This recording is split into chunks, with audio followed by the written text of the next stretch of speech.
haciendo maromas la pastora, pero que se equivocó, pero bueno.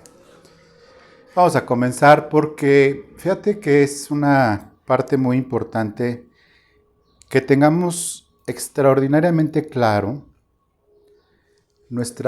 el equilibrio que hay entre lo que hemos estado enseñando desde hace mucho tiempo, lo que es toda la doctrina reformada y todo lo que entendemos por la doctrina cristiana como tal, asumiendo también pues esta corriente bautista que es con la que hemos nosotros pues nacido de nuevo desde hace ya más de 30 años.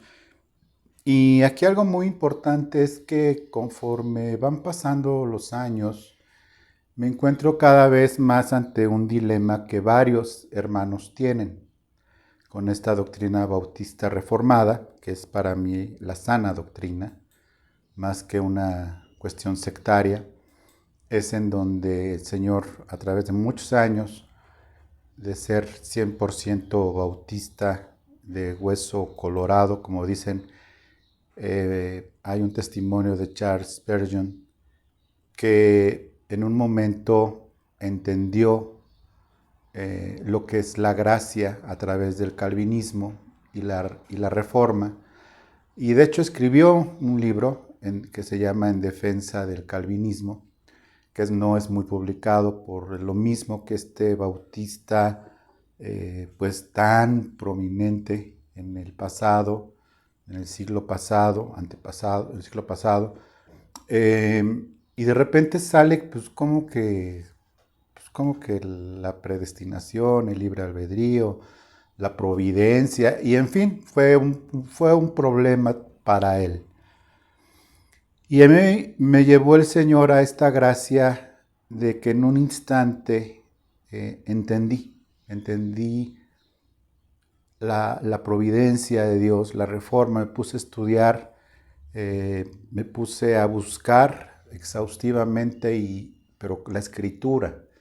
No empecé a buscar sermones o libros, o sea, me metí a la palabra entendiendo esto y me encontré en un dilema en donde pude pues librarlo muy fácilmente entre qué hago yo y qué hace Dios, entre hasta dónde me toca y tal, ¿no? O sea, yo por mí mismo defino mi destino, si me alejo, si me voy de Cristo, si me apago, si me reapago, si me prendo, si me reprendo, en fin, todo depende de mí, Dios se mueve.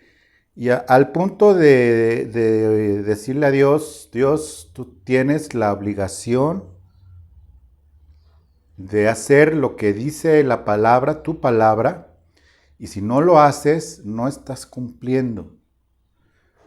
Entiendo tu soberanía, pero aquí dice, y ahora sí que vamos a asaltar el trono, como en alguna ocasión, ya hablando de exageraciones como personas que predican pues cosas muy raras, ya muy exigentes, muy fuera de lo santo, como no voy a aceptarle un no a Dios, asalta el trono hasta que tengas lo que buscas, en fin, una serie de cosas, y súmale el tema de los dones del Espíritu que se convierten en una cosa mal usada, con pues con una novedad de una superfe, ¿sí? De una superfe que no es porque sea super, sino que está por encima de la fe, saliéndose de la fe, que es precisamente eso. Entonces, pues el día de hoy siento la responsabilidad de aclarar este balance entre gracia y entre fe y entre lo que yo tengo que hacer y entre lo que Dios hace. ¿Ok? Y voy a comenzar con, en primer lugar, lo que es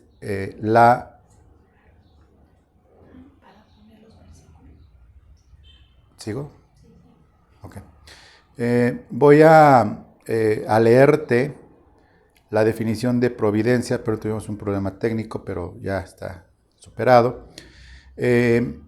La definición de providencia, la teología sistemática actual, estoy hablando del siglo XIX y XX, define la providencia como aquel continuado ejercicio de la fuerza divina por medio de la cual el Creador preserva a todas sus criaturas, opera en todo lo que tiene que suceder en el mundo y dirige todas las cosas hacia su determinado fin. Esta definición, pues evidentemente cubre acerca de todas las cosas, de todas las criaturas, de todas las personas, de su creación, manteniéndola, sustentándola, en donde entendemos que, bueno, Dios está al control de todas las cosas y es absolutamente cierto, ya predestinado a las personas que hemos de ser salvas y ha puesto todas las cosas, porque todas las cosas ayudan para bien, de acuerdo a de acuerdo a la palabra de los que amamos a Dios. Él dispone de todas las cosas para bien, habiendo sido predestinados, como dice en Romanos 8, llamados y justificados y limpiados. Pero Dios no se queda ahí, continúa en el día con nosotros. Y bueno, alguien justamente me preguntaba, pues bueno, si ya está todo dicho, pues o sea, pues qué, ¿no? O sea, ¿yo qué voy a hacer si Dios ya ha predeterminado lo que va a pasar mañana? Pues lo único que tengo que hacer es quedarme sentadito y pues Dios ya lo hizo. Bueno, es la duda que voy a contestar hoy con la gracia y ayuda del Señor. También viene el cuestionamiento de, pues, ¿qué tanto yo debo de hacer dentro de esto? Al tener el control Dios de todas las cosas, al ejercer ese continuo ejercicio de fuerza divina por medio de la cual Él preserva todas sus criaturas y opera en todo lo que tiene que suceder en el mundo y todas las cosas las dirige a un determinado fin. Y esto cúbrenos a toda la creación, tanto salvos como no salvos, tanto todas las personas vivas están en este ejercicio, la naturaleza, las cosas de la naturaleza. Alguien publicó en Facebook algo que me gustó, que cayó una hoja al lado de ella y la levantó y vio la hoja y le gustó y hace una serie de comentarios muy bonitos. Y sí, es la providencia, o sea, dice, no cae un pajarillo sin que nuestro Padre se entere. Dice también la palabra de que antes de que pidamos, Dios sabe de lo que tenemos necesidad, que no nos afanemos por el vestido, la comida o el techo. El Padre sabe y dice, más busquen primeramente el reino de Dios y su justicia y todas estas cosas os serán añadidas. Ok, ¿cómo? ¿Trabajo, no trabajo? ¿Me quedo sentado? ¿Qué tengo que hacer? Bueno, el equilibrio es precisamente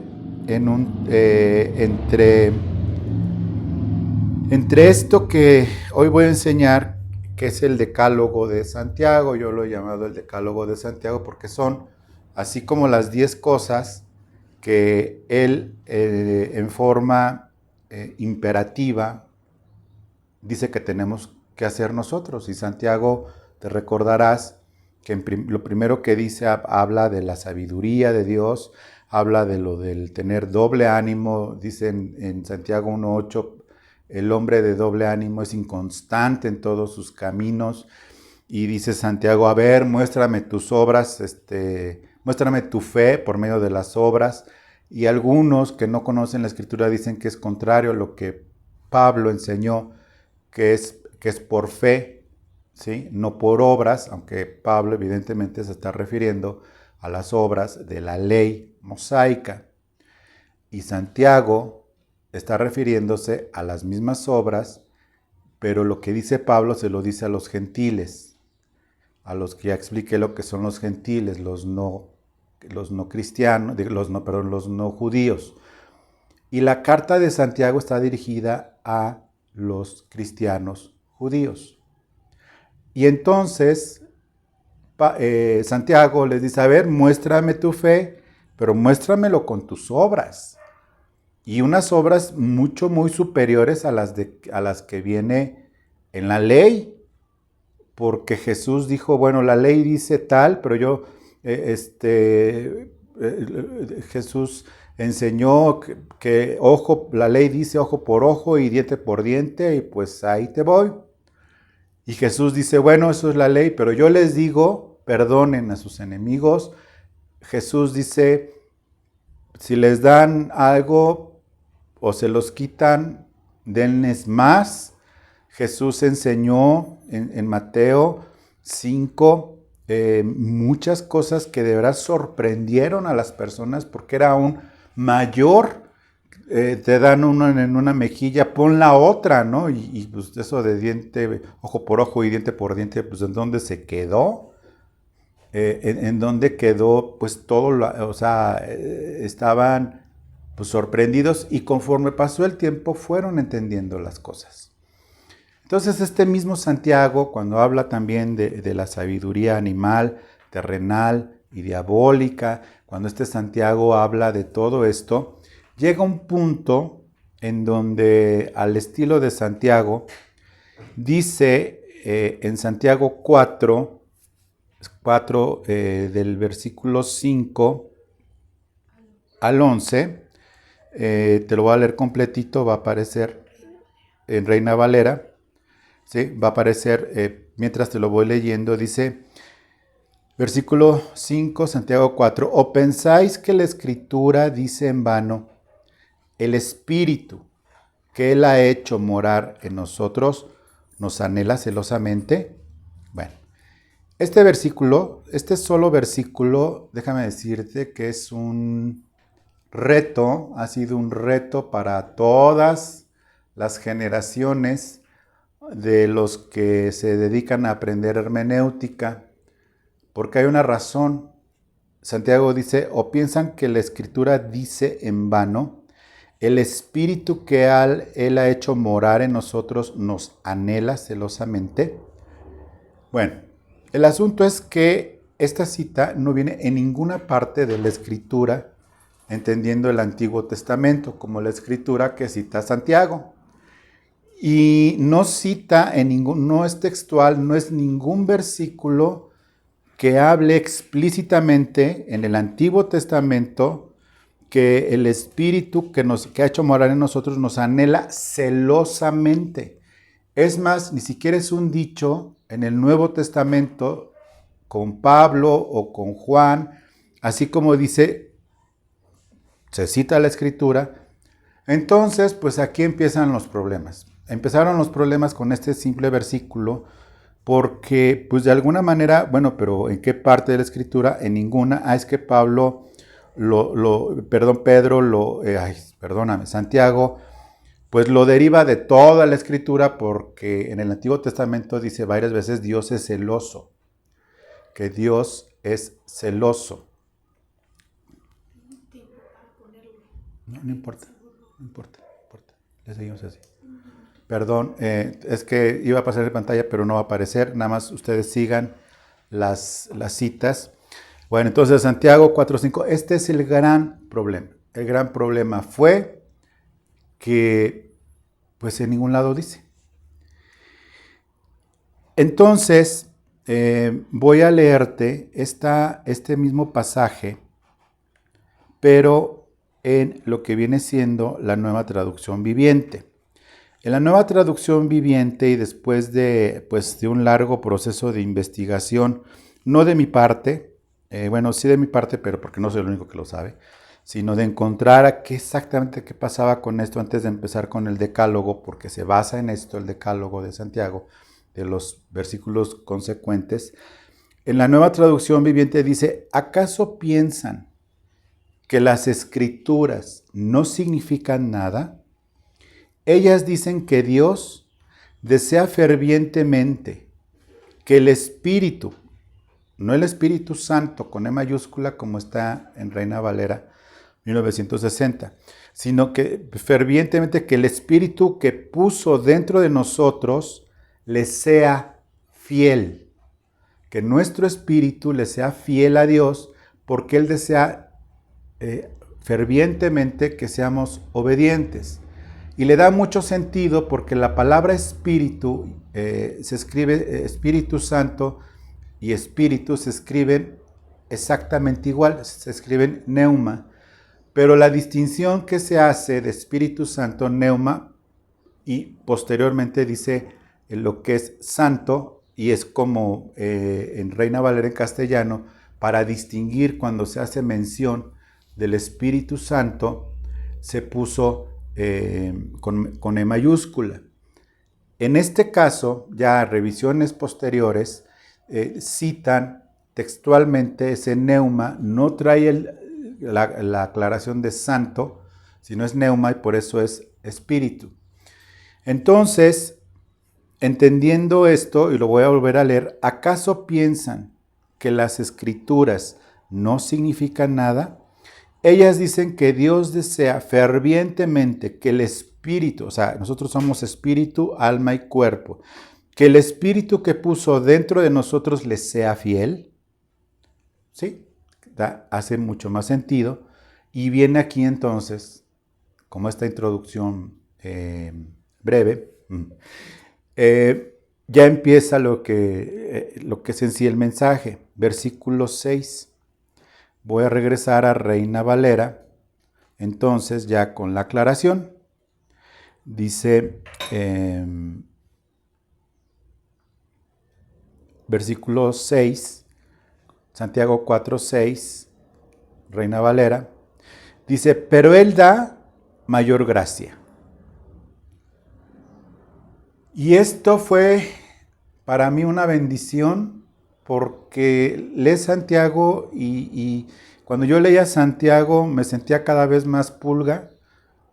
Primero así empezaba a leer y capítulo 1 y capítulo 2, capítulo 4, capítulo 5, bueno, ya al final yo decía, Dios, de veras, o sea, ¿qué hago? O sea, perdón, o sea, nomás con Santiago es bien complicado, o sea, porque dice las cosas como van y bueno, Pablo pues dice hijitos y tal, y aunque habla muy duro Pablo, como ya vamos a enseñar, pero Santiago, con ese celo que tenía por Cristo en contra de la carnalidad y de la cristiandad fingida de judíos convertidos al cristianismo, y por eso la epístola de Hebreos también es tan dura en muchas cosas. Aquí Santiago, con una sola frase, hace entendible absolutamente todo lo que se exige en la Escritura de parte de Dios, la parte que nos toca a nosotros, considerando la gracia y considerando todo lo que es la providencia, porque Dios con su gracia nos ayuda a hacer esto. Este decálogo que a continuación te voy a citar. Este decálogo lo podemos hacer y todo lo que dice en Santiago por gracia. Y aunque lo dice en una sola frase y todo el contexto de la Escritura, aquí sí te quiero decir, todo el contexto del Nuevo Testamento y del Antiguo Testamento hablan de la gracia de Dios, que es el puente por el cual el Espíritu Santo obra en nosotros. La acción de obrar el Espíritu Santo en nosotros se llama gracia. Eso es la gracia. La gracia es el vínculo divino entre Dios eterno y un mortal vivo, espíritu, alma y cuerpo. Es lo que el puente, el vínculo entre uno y otro se llama gracia, que es ese poder de Dios para obrar en el humano y para obrar en las circunstancias del humano y para obrar en la naturaleza y para obrar en todos los eventos relacionados con ese humano, sea nacido de nuevo o no sea nacido de nuevo. Me voy a concentrar en los nacidos de nuevo. ¿Por qué? Porque este decálogo, que para mí era así, ahora sí que golpe a golpe y verso a verso, era golpe a golpe y versículo a versículo. O sea, ya, Señor, espérame. O sea, déjame leer el Salmo 23 otra vez y regreso a Santiago, ¿no? Y Y capítulo siguiente, y otra vez Salmo 23, y si dice, Señor, mi pastor, nada falta dar, y otra vez, ¿no? Porque pues nomás no das el ancho. Bueno, yo no, probablemente alguien que lo esté viendo diga, no, yo, bueno, Santiago se queda corto con lo santo que soy yo. Bueno, pues felicidades. Pero no es mi caso, y probablemente no sea el tuyo. Y dice, pero Él da mayor gracia. Versículo, estoy en el 6. Porque dice, Dios resiste a los soberbios y le da gracia a los humildes. Entonces, te adelanto, para cumplir el decálogo de Santiago, que es lo que sigue, lo primero, lo único necesario es ser humilde. Y ser humilde es saber recibir. Y ser humilde es creer. Y ser humilde es perseverar. Y es algo que, pues a lo mejor de niños o a lo peor no te enseñaron a esperar algo y creerle a tus papás o creerle a quien haya prometido o hayas pasado por circunstancias que te prometen algo en un trabajo y el aumento, pues será aumento de chamba, no te dije, ¿verdad? No te aclaré que era aumento, o sea, no, es aumento pero de chamba. Y no te cumplen.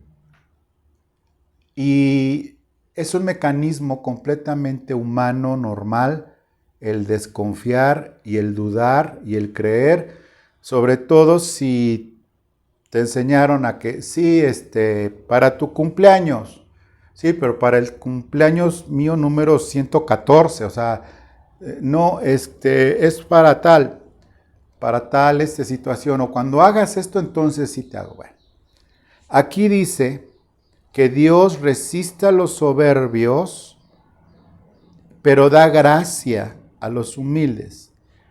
¿Cuáles son esos soberbios? Los que exigen y se enojan y reclaman y asaltan el trono de la gracia con sus versículos y con sus canciones y no aceptan que alguien se les muera, no aceptan de ninguna manera ningún problema, de ninguna manera van a aceptar que tengan necesidad económica, bajo ninguna circunstancia van a permitirse el lujo de sufrir o de padecer o de llorar o de lamentar o de decir yo no me merezco este gobierno, de decir yo no me merezco este jefe, yo no me merezco estos padres, yo no me merezco este marido, yo no me merezco esta mujer, como si te lo hubieran impuesto.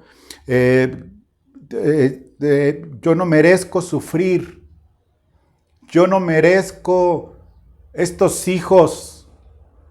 Crié cuervos y mira, ya hasta los ojos me sacaron, no me lo merezco.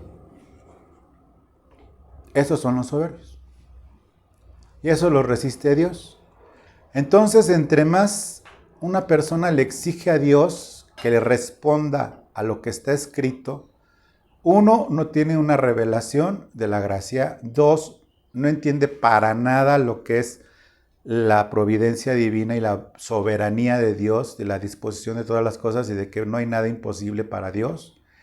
Y como enseñaba en la clase anterior, si no la has visto, de veras, créeme que te conviene, por conveniencia, ve lo que es la doctrina de la enseñanza acerca de Satanás, donde vemos que la especialidad de este ser, junto con todos sus millones de demonios que habitan en la estratosfera y atmósfera, se dedican a fastidiar a los creyentes, como tú y como yo, en ponerlos en circunstancias extremas, en donde es un callejón sin salida. Todas sus circunstancias son un callejón sin salida, pero es un engaño. Y Dios lo está permitiendo para probar y hacer crecer tu corazón, para entrenar tu corazón. Ningún futbolista, por bueno que sea, salvo honrosas excepciones, sin entrenar, juega como una de veras, decir, pero ¿de dónde saca si se la pasa dormido todo el día tomando cerveza y fumando? y viendo Netflix y llega el domingo y juega qué Messi, ni qué Maradona, ni qué Pelé, no, este es un prodigio. Bueno, todos entrenan, todos entrenan, todos se esfuerzan, todos luchan por estar en el primer equipo y en el fútbol y en absolutamente todos los deportes, pero en la vida también y en los trabajos también. Tienes que entrenar, esforzarte y entonces empiezas a tal y por eso Dios nos somete a diversas pruebas en su providencia, a diversas circunstancias que en donde tenemos la opción que todos mis problemas se arreglan o teniendo dinero, o teniendo otro trabajo, o teniendo otras relaciones personales. Es que si tuviera otro marido, es que si tuviera otro hijo, es que la única solución es que tenga mucho dinero para que entonces yo sea fiel. Entonces, has sido engañado y debes darte cuenta que Dios lo está permitiendo porque te ama y es parte de la providencia, porque Dios anhela fervientemente que seas obediente y humilde y dejar de ser soberbios y ser humildes con el Señor, para que por su gracia entonces ya empezamos con el decálogo. Y está inmediatamente. Dice, y da gracia a los humildes, y viene el versículo 7. Número 1. Someteos, pues, a Dios. Lo primero. Someterse a Dios es someterse total y completamente, alinearse como, aquí es un imperativo, como lo hace un soldado a un superior. Aquí someterse es como un caballo se somete al jinete. Aquí es someterse como en totalidad. Someteos, pues, a Dios. Una vez sometido a Dios, entonces sí, resistid al diablo. Porque hay personas ingenuas que andan reprendiendo al diablo sin someterse a Dios. Y la verdad es que es un vacilón. Y perdón que lo diga así de fresco, pero no tengo otra forma. O sea, es un vacilón de Satanás y los demonios que se doblan de la risa. De esas personas que andan echando demonios fuera y la lucha espiritual y dame un grito de guerra y vamos a destruir fortalezas y vamos a destruir el imperio de Satanás. Ni siquiera se someten a Dios. Bueno, ni siquiera se someten a su marido. Hay por ahí muchas hermanitas que de veras mejor les convendría ser viudas. Porque andan echando demonios de todos lados. Los demonios se doblan de la risa y parece ser que sí, pero no. Sí, no se someten ni a quien ven. Los hijos no se someten a sus padres. Los hombres no se someten a Dios. Es más, ni siquiera se someten al policía. Hasta les echan los coches ahí a los... Someterse a Dios. Mandamiento, déjame ponerlo así, ya veo que es un decálogo. Número 1. Someterse a Dios. Segundo, resistid al diablo. Resistid al diablo y hasta entonces huirá de vosotros. Y diablo, hablamos de la palabra diablos, que son cualquier demonio. Satanás nada más hay uno, gracias a Dios, y todos sus miles de huestes de demonios rebeldes, de espíritus rebeldes, de ángeles caídos, como se les dice. Y huirá de vosotros. Una vez sometido y resistiendo al diablo, obedeciendo a Dios, obedeciendo a Dios. Muchos quieren salir del problema sin obedecer a Dios. Bueno, huirá de vosotros. Versículo 8. Acercaos a Dios. Entonces, da gracia a los humildes, someterse a Dios, resistir al diablo y acercarse a Dios. ¿Qué diferencia hay entre someterse a Dios y acercarse a Dios? ¿Cómo acercarse si ya está sometido de corazón? Es decir, someterse, aunque me salgan sangre de las orejas, voy a obedecer a Dios. Pero nosotros nos acercamos a Dios por amor. Y esa es la diferencia. Yo puedo someter a un perro, pero no implica que me ame. Puedes someter a un caballo, bueno, yo no, pero un jinete, puedes someter a un caballo, pero el caballo no está pensando así con un corazoncito viendo a quien lo está montando. Ay, cómo quiero a este, aunque me dé de fuetes así. Ay, cómo lo quiero, ¿no? La diferencia entre someterse y acercarse es como hoy le adoramos a Dios, adoramos a Cristo. Yo adoro a Cristo no por someterme a Cristo. Estoy sometido a Cristo, pero lo adoro porque me acerco a ese trono de gracia. Y es también por gracia, porque no es porque sea bueno yo, sino porque he permitido que Dios cambie mi corazón. Y ese he permitido ha sido a través de las circunstancias.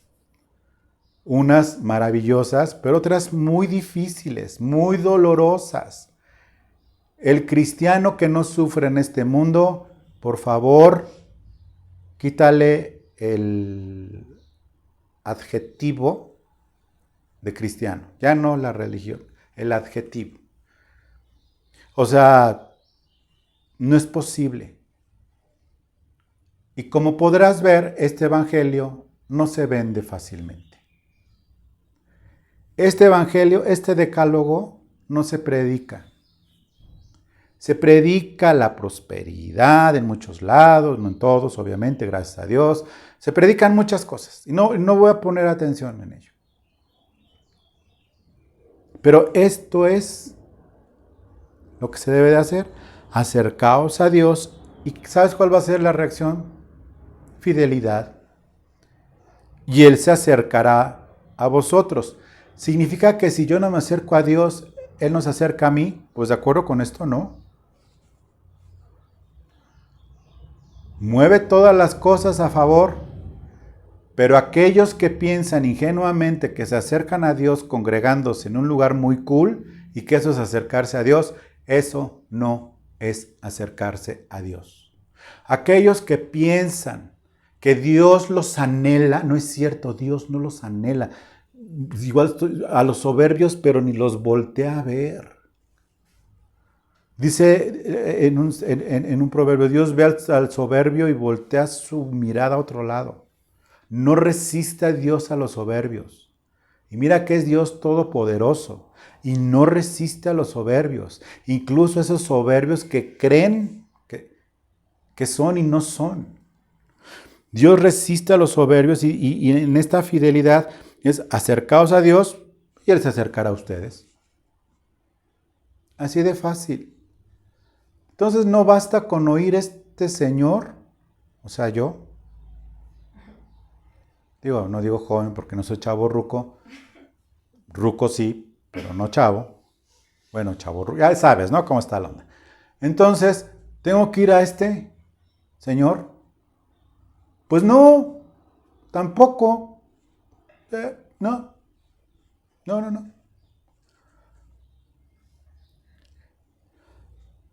Acercaos a Dios y Él se acercará a vosotros. Y luego, al más puro estilo santiaguesco, dice, pecadores. Está hablando a los héroes. Yo cuando dice pues no que nacido de nuevo, no que el pecado crucificado y Romanos 6 y o sea, como pecadores, ¿no? O sea, rájale, ¿no? Rajatables.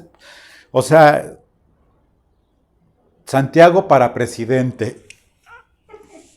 Es que ¿Qué manera de hablar? Pecadores. Imagínate que yo empiezo a ver bola de pecadores. Bueno, pues así era Santiago. Pecadores. Siguiente decálogo, siguiente mandamiento. Limpiad vuestras manos. ¿Por qué las manos? ¿Qué son las obras? Mira, tenemos la obligación de limpiar donde habitamos si es que eres una persona pulcra. Si no, ni te preocupes, olvida este comentario. Ponme en pausa ahí. Pero generalmente nos enseñaron a limpiar el lugar donde vivimos. Pero este no es un mandamiento de Dios, ¿eh? No creas que estoy diciendo, no vayan a creer que ahora somos la secta de los lavaplatos, ¿no? Que no permitimos ni un plato sucio. No, eso es, no somos ni obsesivos con la limpieza, porque hay hermanitos bastante obsesivos con la limpieza y otros que de plano se aprovechan de la gracia, pero en la mugre donde viven. Pero bueno, equilibrado. Debemos de tener limpio pues, el lugar donde vivimos. Es igual, debemos de mantener limpio nuestro corazón de las obras que hacemos. Y nos dice la Escritura claramente que si alguno hubiere pecado, siendo creyente, abogado tenemos para con el Padre, Jesucristo el justo, el cual, confesando nuestros pecados, Él es fiel y justo para perdonarnos y limpiar nuestro corazón de toda maldad con su bendita y preciosa sangre. Entonces, sometiéndome a Dios, resistiendo al diablo, acercándome a Él y limpiando mis obras. Tengo que limpiar mis obras voluntariamente. Tengo que alejarme de la tentación. Si ya sé que me va a causar tentación, pero ¿para qué me acerco?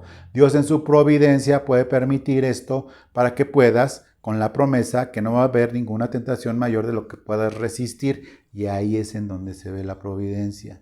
Ahí es donde se ve la misericordia. Dice, limpiad vuestras obras. Y vosotros, los de doble ánimo, y ahí va otra vez, los de doble ánimo, Santiago 1:8 dice, el hombre que es de doble ánimo es inconstante en todos sus caminos. En el castellano puro, en esta traducción, nueva traducción viviente, dice, y ustedes los que tienen dividida su lealtad entre Dios y el mundo. Y ustedes los que tienen dividida su lealtad entre Dios y el mundo. Eso se refiere a doble ánimo. Una lealtad dividida entre Dios y el mundo. Eso se llama ser de doble ánimo. Y el de doble ánimo dice que es aquel que tiene su lealtad dividida, pero también dice en Santiago 1:8, es inconstante en todos sus caminos. Pues ¿cómo no va a ser inconstante en todos sus caminos? Si le está yendo mal en un lugar, en lugar de perseverar, ¿qué es lo que tiene que hacer? Pues buscar otro mejor. En lugar de perseverar y ver qué Dios quiere hacer en ese corazón. Pasa en los trabajos, pasa en los matrimonios, pasa en todos lados. Una lealtad dividida a Dios, y esa lealtad está en relación a cómo me vaya en la feria, ¿no? Si me va bien, pues sí soy leal a Dios. Si se me va mal, pues le soy leal a Dios, pero estoy ahí hablando y hablando, que esto lo vamos a ver como parte de este decálogo. Dice, y ustedes los de doble ánimo, purificad vuestros corazones. Por eso dice en la nueva traducción viviente, tienen la lealtad dividida entre Dios y el mundo. Dice aquí en Reina Valera 1960, los de doble ánimo, versículo 8 al final, purificad vuestros corazones. Es decir, deja de tener un pie en el mundial, en el esquema de vida como es en este mundo, y otro pie en el cristianismo. Dice como un mandamiento imperativo, y ustedes los de doble ánimo, Primero arrepiéntete y purifica tu corazón. Y eso de purificar el corazón es porque está sucio. ¿Qué es un corazón sucio siendo creyente? Un corazón sucio siendo creyente no es aquel que peca. No que tenga pecas, porque yo tengo uno aquí muy grande, sino que peca. Es decir, pues anda en la carne y en la siguiente clase, si Dios nos presta vida, pues vamos a ver la clase, esta de doctrinas fundamentales, lo que es el tormento, la enfermedad y la carnalidad. Un corazón sucio es el inestable entre el mundo y Dios, que para algunas cosas se aplica a los criterios de Dios y para otras no. Para unas cosas se deja llevar por el instinto salvaje. ¿Te acuerdas de Rosa Salvaje? Bueno, peor. Se deja llevar por los instintos, por las pasiones, se deja llevar por las emociones y aunque esté enfermo de las emociones, no hay pretexto, hay medicina también, si no es suficiente, hay formas de arreglarlo. Pero es por instinto, o sea, le sale lo Jicotencatl, es un apellido que viene de la familia de mi mamá, no sé si hay alguien, pero fue el único que se me ocurrió. Le sale lo Jicotencatl. O sea, le sale ya sabes, ¿no? Lo de familia, lo de Toña Machetes, lo de así eso, ¿no? Eso que tira fortalezas. O sea, que entra de golpe a la cantina, pues. Ese es un corazón sucio. Purificad vuestros corazones. Y luego vienen 3 mandamientos dentro de este decálogo. Vienen 3. Y yo de veras decía en mi ignorancia que por qué, o sea, y de este versículo 9 es en donde otro tipo de fe es la que se inventó como las penitencias. De este versículo, porque ya lo investigué, no estoy nomás hablando porque sí, de este versículo sale la doctrina de las penitencias. De agarrarte a nopalazos la espalda, de irte de rodillas a no sé dónde, de llorar a gritos en los velorios y contratan a personas para que aúllen en los velorios. Algo me dijeron de producción, pero no oí. Oraciones. Sí, oraciones hacía. Sí, rezos, pues. Es que tenemos un sistema de producción muy avanzado. O sea que mi señora me está gritando desde allá atrás. Bueno, ¿cómo se llaman estas? Pues es que no quiero hablar específicamente de las bolitas estas que tal y tal, ¿no? Y con llor y no. Aquí Santiago mandas. O sea, no es que mi mujer me mande, no, sino que me dijo, ahorita me recordó el nombre, mandas. O sea, pues, ¿quién manda? No, pues las mandas. Bueno, el chiste es que aquí Santiago dice, afligíos, lamentad y llorad. Pues no que las mandas y que todo eso ya, en las penitencias ya es para otra onda de fe. No, es que Santiago está poniéndolo en orden cronológico. Y te lo voy a decir. De entrada, dejar de ser soberbio, humillarte. Después, someterse a Dios, resistir al diablo, acercarte a Dios, limpiar tu corazón, limpiar tus obras, limpiar tu corazón. Y ya después, cuando haces todo esto, dices, no soy quien creía ser en el Evangelio, No soy quien pienso que era. Y mientras no te duela pecar, mientras no sientas un arrepentimiento genuino después de meter la pata. No estoy diciendo que vamos a dejar de meter la pata, porque eso, pues, en teoría va siendo cada vez menor. Digo, no es lo mismo una cosa muy grave a otra, pues, no tan grave. Pero es, de todas maneras, pecado. Que si hay de pecados a pecados, sí. Pero el asunto aquí es que de todas maneras es pecado.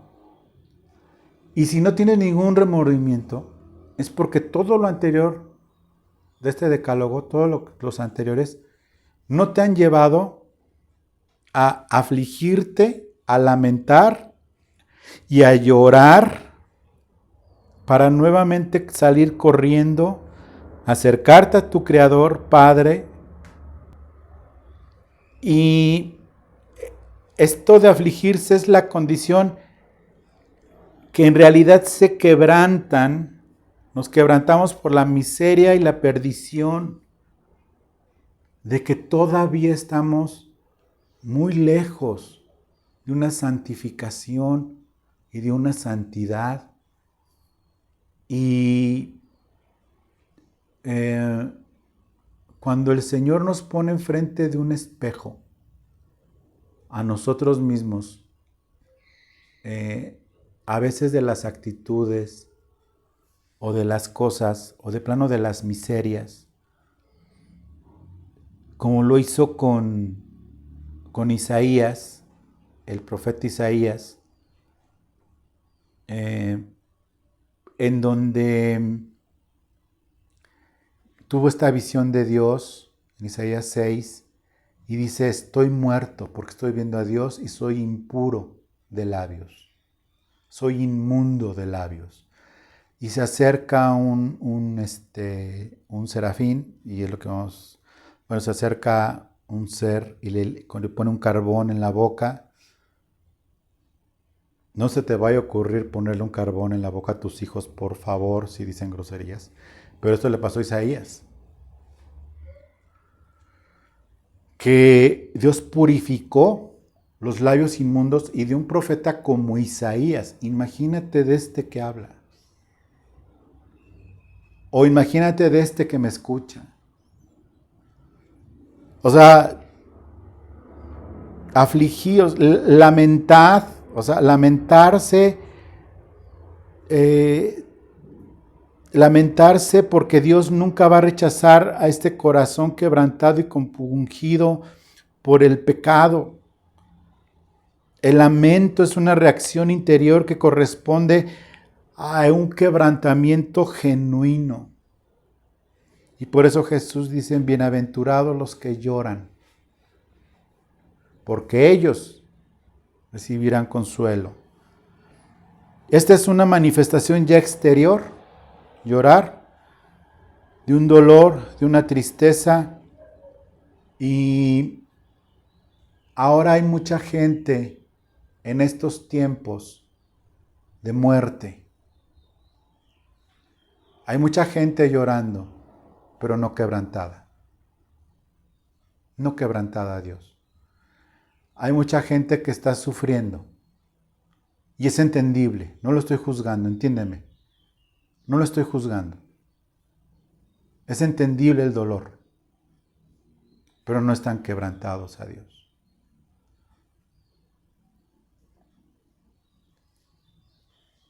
Puedes perder a alguien y llorar genuinamente. Pero eso no significa que estés quebrantado a Dios. Puedes, pues, tener circunstancias difíciles y llorar y no estar quebrantado delante de Dios. No se trata de llorar, se trata de todo lo demás. No se trata de sufrir, se trata de todo lo demás de atrás. Llorar es bueno cuando es por este quebrantamiento de Dios y también para desahogarse, ¿sí? Y es manifestar un dolor bastante humano, natural. No estoy diciendo que sea malo llorar porque alguien se murió o algo, eso es normal. Me estoy refiriendo al llorar por esto que te das cuenta que todavía nos falta mucho y que creías que eras más bueno que cualquier santo de los de enfrente o más santa que las de enfrente, de los que tienen allá, que adoran, y no. Cuando Dios te confronta con tu pecado, con tu carnalidad, con tu impaciencia, con tu egoísmo, con tu corazón, porque del corazón mana la vida. Y ves que de esa vida sale agua todavía contaminada, todavía agua sucia. Salvos lo somos.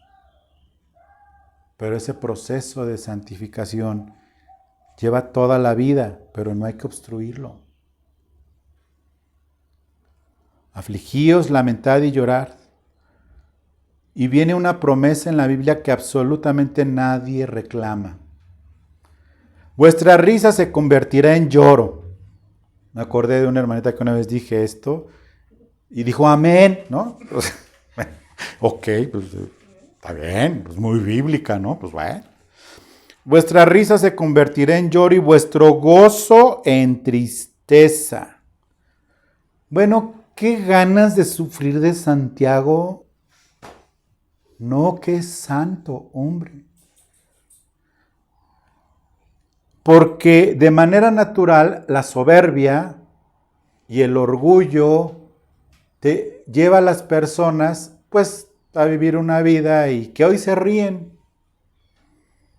Hay muchos famosos que hoy se ríen de las circunstancias. Incluso dentro de lo que se llama cristiandad, hay famosos que se ríen. Pues, ok. Hay quienes se ríen estando en el poder y se ríen de la pobreza moral de los demás.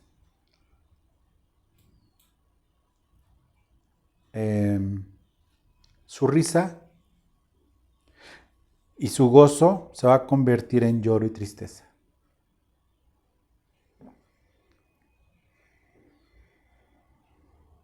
El noveno, dentro de este decálogo,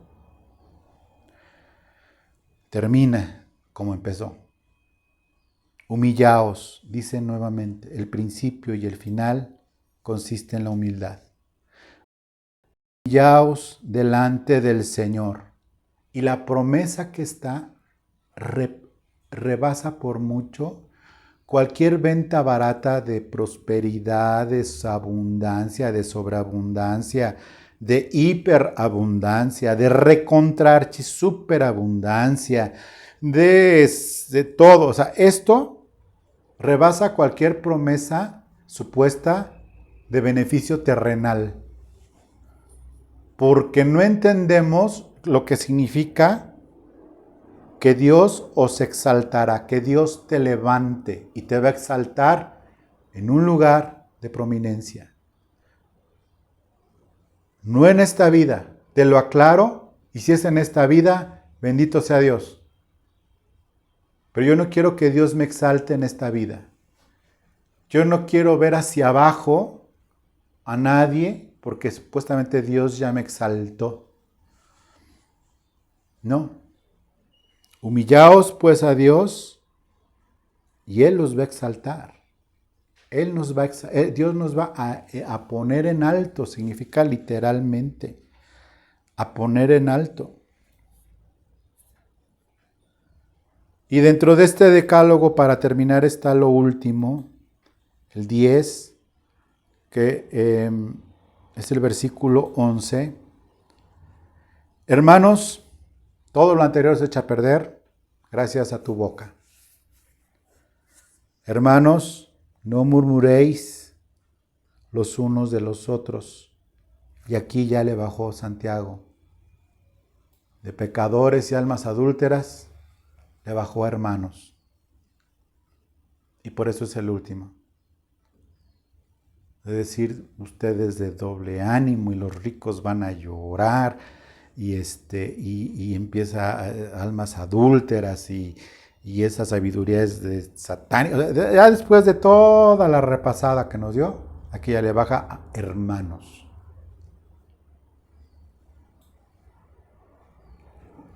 No murmuréis los unos de los otros, entre hermanos. El que murmura del hermano y juzga al hermano, murmura de la ley y juzga la ley. Pero si tú juzgas a la ley, no eres hacedor de la ley, sino juez, y estás poniéndote en lugar de Dios, y habla aquí de hermanos. Una cosa es marcar la falsa doctrina, y otra cosa es juzgar a esa persona que probablemente ni siquiera sea en verdad un creyente. Una cosa es distinguir las obras y otra cosa es condenar al de las obras. Es mi obligación marcar la mala doctrina y avisar como pastor, diciendo aguas está esto, aguas está acá, aguas acá. Pero otra cosa es hacer pedazos a una persona por el hecho de ser humano, y aunque esté equivocadísimo y hasta enchamucadísimo y sea un anticristo, bueno, no juzgar. Es que no es hermano, yo no lo sé. Yo de veras, yo no meto mis manos al fuego por nadie. Es decir, que por nadie me refiero a de vista, ¿no? O sea, si nada más conoces a alguien por YouTube, pues yo no meto mis manos al fuego, o sea, no sé. Es que, o sea, sí puedes por alguien darte una idea porque dice Jesús, por sus frutos los conoceréis. Un árbol malo no puede dar frutos buenos. Un árbol bueno no puede dar frutos malos. Por sus frutos los conoceréis. Pero si ves a alguien nada más por una pantalla o nada más de oídas, que se dice hermano, y nada más sabes eso, y no sabes nada más de su vida, pues yo no meto mis manos al fuego. Por mal que parezca, qué tal que es una obra de la providencia de Dios para llevarlo, para que se estrelle y se rompa todo digamos que todo el frente, ¿no?, de la carrocería. ¿Qué tal que sea Dios?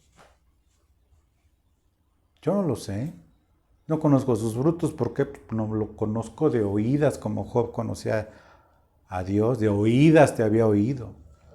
Sí, lo que dice, lo juzgo, porque el hombre espiritual juzga todas las cosas. ¿Sí? El hombre espiritual juzga todas las cosas, las doctrinas. Pero hay un solo Dios que juzga a las personas, y es nuestro Señor. Con esto termino. Entonces, dale una repasada a tu corazón, a tu conciencia, dale una repasada a todo esto y puedes entender ya el lenguaje de Santiago, que en el fondo es un mensaje de amor, es doctrina, pero son cosas imperativas. Este decálogo no es una sugerencia, es imperativo. Pero ya entendemos el balance entonces entre gracia y la providencia, y lo que dentro de esa providencia el Señor me ayuda a lograr, el Señor me ayuda a hacer. Con esto entonces termino y vamos a dar paso entonces al final. Te dejo entonces con la pastora. Dios te bendiga. Les amo, les extraño y bueno, ya Dios dispondrá de cada uno de nosotros para podernos reunir nuevamente. Muchas gracias, Dios te bendiga y te dejo con la pastora entonces. Hasta luego.